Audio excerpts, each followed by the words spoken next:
2023 में स्वीकृत किए। अब इनका विस्तृत ब्यौरा आपको मैं रखता हूँ।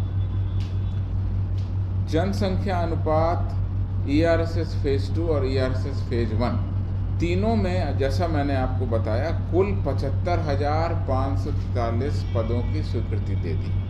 इसमें बहुत सारे पद ऐसे हैं जो सीधी नियुक्ति से भर्ती पर लिए जाएंगे, कुछ पद ऐसे हैं जो प्रोन्नत और प्रमोशन के पद हैं। प्रमोशन पदों पर सीधी भर्ती होती नहीं है, लेकिन आम जनता के लिए अब मैं सीधी भर्ती के पदों की जानकारी आपको देता हूँ। सब इंस्पेक्टर की अगर हम बात करें तो जनसंख्या अनुपात के लिए 20,937 पदों पर, ईआरएसएस फेज 2 के लिए 1,829 पदों पर और ईआरएसएस फेज 1 के लिए 887 पदों पर। अर्थात कुल अगर नए दरोगा, नए सब इंस्पेक्टर की रिक्रूटमेंट जिनकी होनी है आगे चरणबद्ध तरीके से की जाएगी, उसके पदों की गणना करें तो 23,653 नए दरोगा के पदों पर चूँकि सृजन हो गया है, इसलिए अब उन पर बहाली होगी। इसी तरह से कांस्टेबल के पदों को लेते हैं तो जनसंख्या अनुपात के लिए 22,010, ईआरएसएस फेज 2 के लिए 9,992 और ईआरएसएस फेज 1 के लिए 3,772।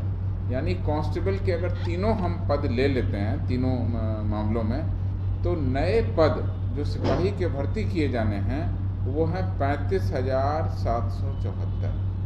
ये नए पद हैं कांस्टेबल के 35,774 जिन पे बहाली की जाएगी। इसी तरह से ड्राइवर कांस्टेबल, उनकी कुल संख्या मैं बता देता हूँ। उनकी कुल संख्या है 8,927।